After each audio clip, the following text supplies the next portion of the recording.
Hi, this is Ben Ivy, the Fulfillment Artist. And in this video, I'm going to teach you my answer to the Millennial Question by Simon Sinek. So first of all, what is the Millennial Question? So this is a question that Simon Sinek kept getting asked by people, which was, how do I manage some of the millennials? Now, let's class a millennial. So he says it's anyone born after 1984.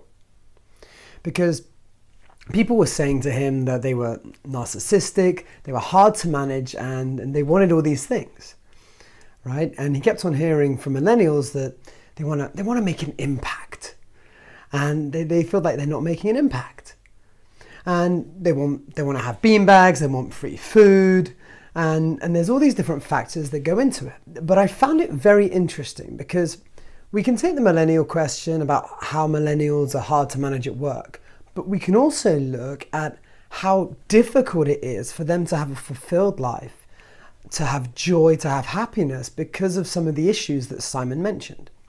So let me just also mention about Simon. So Simon Sinek wrote a book called Start With Why. He's a big influencer in a variety of different industries, but he's a really cool guy, so you should check him out. Now, he breaks it down into 4 core problems. So he says that the first is parenting, then technology, impatience, and then environment. And I would add one more, which is boredom. So I'm going to go through 5. So he starts off like this, and he starts saying, okay, well, what did the parents do wrong for this generation? So they kept on saying to them, you're special. Kept on saying, you're entitled to all these things, and you would get, medals just for participating in things. And the issue is it devalues the medal for the people that do really well, and it makes you feel devalued because you don't think you deserve it. But we were in, I'm part of the millennial generation, and it was where we were told all these things because our parents really loved us and they wanted to do well. But the issue is when some people go into the workplace and things like that, we feel that things should be happening for us, and when they don't, we feel that something's wrong. And then let's look into technology. So technology nowadays has created, our Facebook, Twitter, Snapchat, all these different stuff. And it's just so fake. Isn't it? Like you go on someone's Facebook and say, oh wow, their life's great. But we never really get to know the real person. That's why I really like Snapchat, because I think Snapchat gives an insight. But even then, it's only what people share that you really see. Then we look into impatience. So we're in a generation now, everyone's in a generation now where we pretty much can get anything we want instantly. Amazon, next day delivery. Netflix, just watch any movies you want and just binge and binge and binge. I have friends that just have binged days, where they just binge of an entire series. That's Sunday gone. And we have this thing where we want instant gratification, where we want things now, and if it doesn't come now, then we get bored. And I'll come on to boredom in a sec. And then he talks about environments. Environments being the corporate environment is not built to help nurture people, it's all based on numbers and doing this. They're not thinking long term, it's all short term stuff. So in the corporate world, it affects a lot of people, and a lot of people with jobs are going to be affected by that environment. And the last thing is boredom. Because I know that for many people that are brought up with their phones, with all this technology, they get bored so easily. And it really breaks me to be sitting down with close friends, and then for us to be controlled by our phones. And how people are so distracted. It's so difficult to have a real conversation when people's phones are going off, they're beeping, and it's just a massive issue. And people get so bored, so they can't sit still. Like, when was the last time that you sat on a train, did nothing, and just stared at the world and was fascinated by it? So there are these 5 problems. So what I did is I came up with 3 solutions to overcome each of the problems that I think will really help solve some of these issues immediately. So listen to which ones apply to you. And then I'd love if at the end, you comment on which ones really worked or which ones didn't really apply and you can think of better things. So without further ado, let's start with the first one. So the first one's parenting. So we were told we were special, self-worth, and we're having this thing where we feel that we're entitled.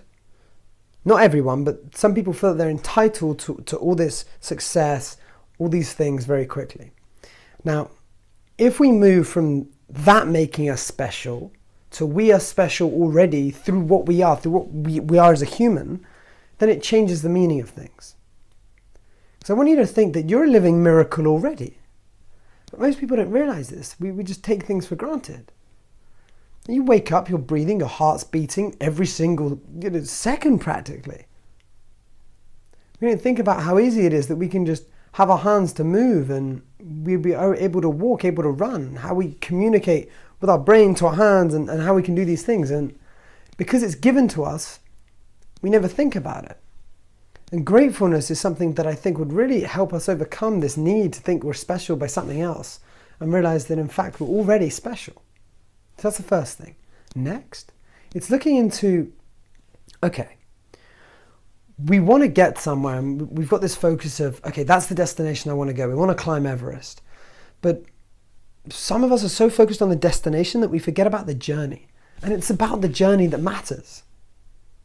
When you've got to Everest, okay, but how was the journey? What happened?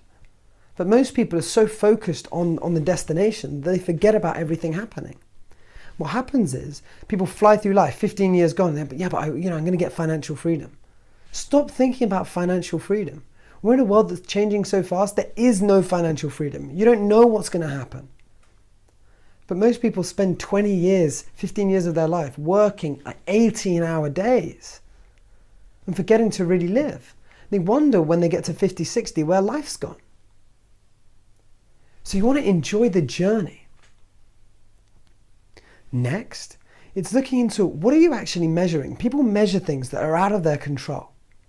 And it's just so bad because we've been taught to measure things like, oh, how did you do on your test? Like, what happened here? How much money are you making? And all these things, often, especially for entrepreneurs and people that are on their own business, they aren't in control of. So you need to measure what you are in control of. Measure the amazing interactions you're having with friends. Measure how many people you're impacting instead of how much money you're making. Because when you start to measure things that are in your control, you start to see progress in a way that's manageable as opposed to being affected by fluctuations where things are out of your control. So those are my top 3 for parenting. So next we have technology. So when Simon mentioned something that I always mention as well, which is when you're at a meal with a friend, and I remember being in a meal about a year and a half ago, and I remember the exact moment. I'm there, I'm having a meal, I haven't spoken to this friend in like a year and a half. It's a really close friend. I'm there, I'm chatting to him, everything's going well. We're nearing the end of the meal. He just gets out his phone. And he starts scrolling through Facebook. And I'm like,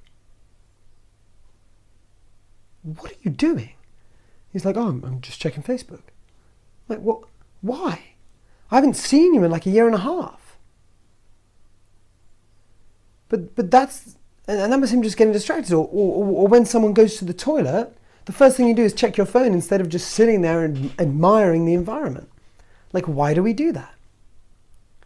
And I find it so strange that when you get groups of friends that are close and then they're just all on their phones. That's not like, relationship is built, face to face, as well as over here, but it's communication, not just messaging, texting, sending funny emojis. That's not how you create these deep relationships. So you've got to be able to move away from that when you're with your friends. Next thing is stop measuring your likes. Just stop it. Stop measuring how many people do a wow or do a heart on a Facebook post, or how many Instagram likes you get because, I didn't post it at the wrong time this week, so I didn't get many likes. That was the reason. Who cares? You don't even know most of the people liking it anyway. But you value yourself, oh, I only got 30 likes compared to my usual 87's been my best. It doesn't matter. But we find that we care so much about it and it's just stupid. Why? How many friends do you really have? You have about 4 probably.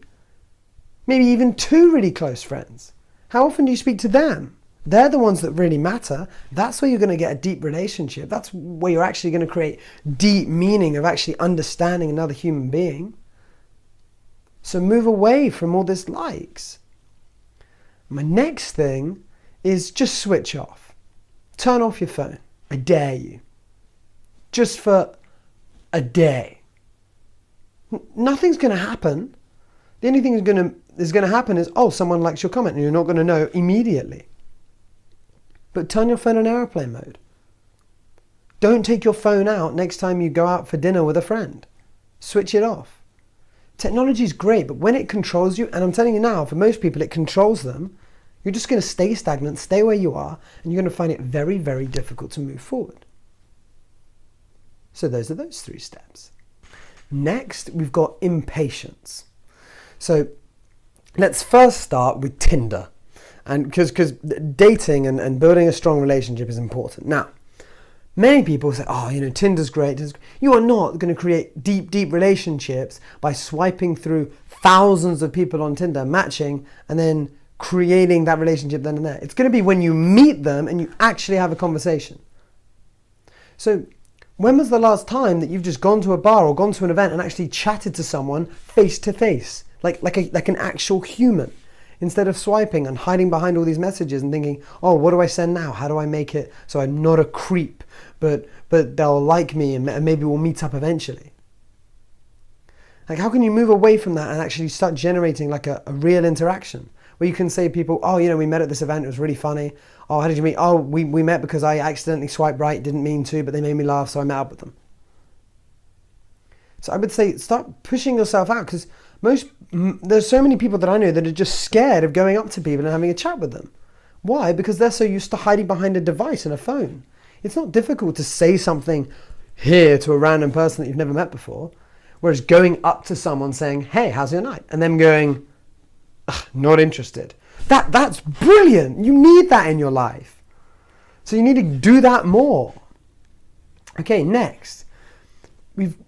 People become so impatient with Amazon and all these things, and we're such a materialistic society of gaining all these things that we just don't need. Something that I'd recommend watching is the Minimalist documentary, where you start to get rid of all the stuff that you don't use. I want you to think about the Pareto principle, which is 20% of what you do will create 80% of the results.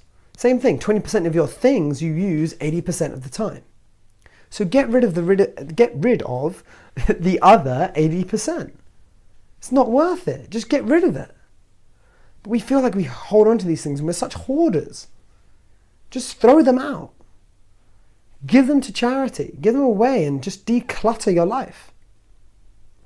And it will move you so you can actually think about, okay, what do I actually want, instead of being so impatient and wanting all these things all the time. And the last thing is with your TV shows and things like that. Stop binging on all these series and things like that. People wonder why they're so addictive. They're addictive because they want you to watch it all the time. And people watch, but I'm just addicted to this TV show. And they waste hours and hours and hours of their time. I mean, it's okay to enjoy a TV show once in a while. I found Person of Interest very, very fascinating. But for it to start controlling all your evenings, for you just to be obsessed with it, is just silly. Everything is good in small doses. So start taking smaller dosage of all these different things, and it'll allow you to really start living again. Next is environment. So there are so many different environments out there that I really had to think about, okay, what would be the most sort of impactful 3 here? And the first thing is, I need to say that you need to stop thinking you're in competition. A lot of people feel that they're in competition with all these other people, like even in the industry that I'm in, which generally speaking we can call as coaching. But people feel like, I'm not going to speak to him, he's a competitor. Or, you're in sales and you're like, I don't want to help him because, he's in sales. No, help more people. Everyone has blind spots. You have your own blind spots. But if you start helping people, they're going to help you and everyone is uplifted. It's why I have masterminds of different coaches around the world, so that I can help them, they can help me, but we uplift each other and we're a team, instead of thinking of us as individuals. And we're in a society that supports it's your individual career. We're most likely going to have several different careers in our lives because the world is changing so quickly. People are so focused on themselves and on the individual that they forget to help others. So think of yourself more as in a team than in a competition. And that will allow you an ability to start helping people, which moves you away from this competitive, difficult environment, which is very toxic. Next, why do you work so hard? Right? Why do you work so hard? You work to enjoy life. So enjoy it. Even though you're in these environments, take some time off and actually enjoy your life. Have some fun. And I know, because I'm certainly been a workaholic in the past, but you've got to live and enjoy yourself. You've got to work hard at having fun. It's really important. You've got to enjoy your life and have those moments of fun. Now, the last point in environment is you're the average of the 5 people you spend most time around. So who are those 5 people in your environment? Because if you look at them right now, how happy they are, what they're doing with their lives, the way they speak, you're going to pick up everything, unconsciously and consciously, whether you're aware of it or not. So with this, I just want you to be aware of your environment. Who is in your environment? Weekly, ask yourself a question. Who did I spend most time with this week? Who are those 5 people? And it will be very enlightening for you. So you can start to understand how you can really move forward and start to really change your life. So the last thing is boredom. So how can you get over this? So I think a really important thing is, you can call it meditation, you can call it sitting by yourself, you can call it whatever you want. But I challenge you to sit by yourself for half an hour. It could be the first time you've ever done it in your entire life. No phone, no distractions, no writing, no paper. Just sit for half an hour and just be. And just see what happens. For most people, this is the scariest thing ever, because things start to come up when you stop. It's easy to be busy. It's easy to be busy now than ever. You've got phones that you can pretty much do anything on. So stop, see what happens. That's the first thing. Next, when you commute, I want you to do this. Don't listen to music, don't do anything, just people watch and just look at how amazing our lives are. And just watch how many people are addicted to their phones who aren't present. I think it's amazing how you can stand there, watch someone, and they will never know that you've been in their life until you actually interact with them. And it sometimes feels like you're a ghost, you're just there and you're just watching. And I find it fascinating. I genuinely find it really interesting. And you start to look at all the skyscrapers, look at everything and think like, wow, what an incredible life we live in, and we take so much for granted because it's there and we adapt so quickly. It's something that we take for granted, but really focus in on that. And I think you'll find it really, really, really fascinating. So the last thing is getting out in nature. Get out in nature, go for a walk for like an hour and just get in touch with just the miracles that are around us. We live in these concrete jungles of, these cars, buildings. Get out in nature and just see how you feel. Ground yourself. And you'll really make a difference in your life and allow you not to be bored, but to be fascinated by all the things around us. So that pretty much sums up everything. So thank you very much for watching, and thank you, Simon Sinek, for raising the millennial question, because I thought it was really, really fascinating. And that's why I wanted to go into depth with each of these things, so I could help you look into, how do I answer this millennial question in my life? What strategies can I do? So I would say implement some of the strategies immediately about what I say. Write it down, make it time specific, put it in and say, okay, on Wednesday at 9 p.m. I'm going to sit down for half an hour. And actually write it in, and then you'll actually do it. So please comment if you have any questions. I'd love to hear your thoughts on anything I've said or what strategies you would add. And I look forward to chatting to you next week.